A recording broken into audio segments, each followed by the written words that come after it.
Good morning दोस्तों, मेरा नाम गुरतेज सिंह राठौर, मैं पटियाले तो। ये मेरा मणीवीर जसवंत सिंह मणि जी खराजपुरे तो।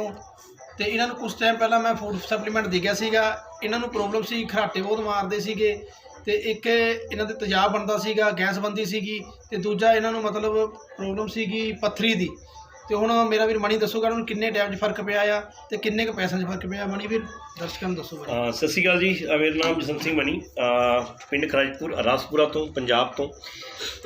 ਦੋਸਤੋ ਮੈਨੂੰ ਪ੍ਰੋਬਲਮ ਸੀਗੀ ਪੱਥਰੀ ਦੀ ਪ੍ਰੋਬਲਮ ਮੈਨੂੰ ਇੰਨੀ ਸੀਗੀ ਕਿ ਮੈਂ ਤਾਂ ਆਪਰੇਸ਼ਨ ਕਰਾਉਣ ਤੱਕ ਦੀ ਨੌਬਤ ਆ ਗਈ ਸੀਗੀ। ਪਰ ਉਸ ਤੋਂ ਬਾਅਦ ਮੈਨੂੰ ਮੇਰੇ ਗੁਰਤੇਜ ਸਿੰਘ ਮਿੰਟਾ ਵੀਰ ਜੀ ਮਿਲੇ ਪਟਿਆਲੇ ਵਾਲੇ, ਜਿਨ੍ਹਾਂ ਨੇ ਮੈਨੂੰ ਸੁਜੈਸਟ ਕੀਤਾ ਕਿ ਯਾਰ ਤੁਸੀਂ ਆਪਰੇਸ਼ਨ ਕਰਾਉਣ ਤੋਂ ਪਹਿਲਾਂ ਮੇਰੀ ਗੱਲ ਮੰਨ ਕੇ ਇੱਕ ਵਾਰੀ ਰੈਂਟਸ ਨੋਵਾ ਪ੍ਰੋਡਕਟ ਯੂਜ਼ ਕਰੋ, ਤੁਹਾਨੂੰ ਬੈਨੀਫਿਟ ਮਿਲੇਗਾ।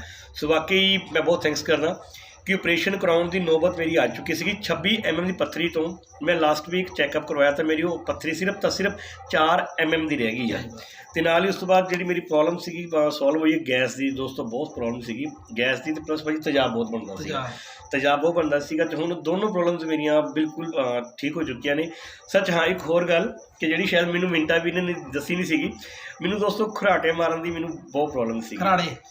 ਖਰਾਟੇ ਪੰਜਾਬ ਦੇ ਖਰਾਟੇ ਕਹਿੰਦੇ, ਕਈ ਕੁਰਾੜੇ ਵੀ ਕਹਿੰਦੇ ਨੇ, ਕਈ ਖਰਾੜੇ ਵੀ ਕਹਿੰਦੇ ਨੇ ਜੀ। ਅਤੇ ਉਹਦੀ ਕਾਫੀ ਪ੍ਰੋਬਲਮ ਸੀਗੀ। ਇਹ ਮੈਨੂੰ ਮੇਰੀ ਵਾਈਫ ਨੇ ਕਿਹਾ ਕਿ ਜਦੋਂ ਦਾ ਮੈਂ ਪ੍ਰੋਡਕਟ ਖਾਣਾ ਯੂਜ਼ ਕੀਤਾ ਆ ਅਤੇ ਮੇਰੇ ਜਿਹੜੀ ਖਰਾੜੇ ਮਾਰਨ ਦੀ ਜਿਹੜੀ ਪ੍ਰੋਬਲਮ ਸੀਗੀ ਉਹ ਤਕਰੀਬਨ 80 ਤੋਂ 90% ਤੱਕ ਖਤਮ ਹੋ ਚੁੱਕੀ ਹੈ ਜੀ ਉਹ।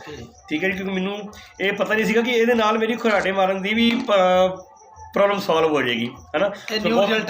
ਅਤੇ ਬਾਕੀ ਇਹ ਦੋਸਤੋ ਨੰਬਰ ਰਿਜ਼ਲਟ ਜੀ ਮੈਂ ਬਹੁਤ ਬਿਗ ਥੈਂਕਸ ਕਰਦਾ ਸਾਡੇ ਮਿੰਟਾ ਵੀਰ ਜੀ ਦਾ ਪਟਿਆਲੇ ਤੋਂ। ਅਤੇ ਖਾਸ ਕਰਕੇ ਸਪੈਸ਼ਲ ਥੈਂਕਸ ਬਿਗ ਥੈਂਕਸ ਆ ਰੈਂਟਸ ਨੋਵਾ। ਦੋਸਤੋ ਇਹਨੂੰ ਯੂਜ਼ ਕਰੋ, 100% ਤੁਹਾਨੂੰ ਫਰਕ ਪਏਗਾ ਹੀ ਪਏਗਾ। Thank you so much. Thank you sir.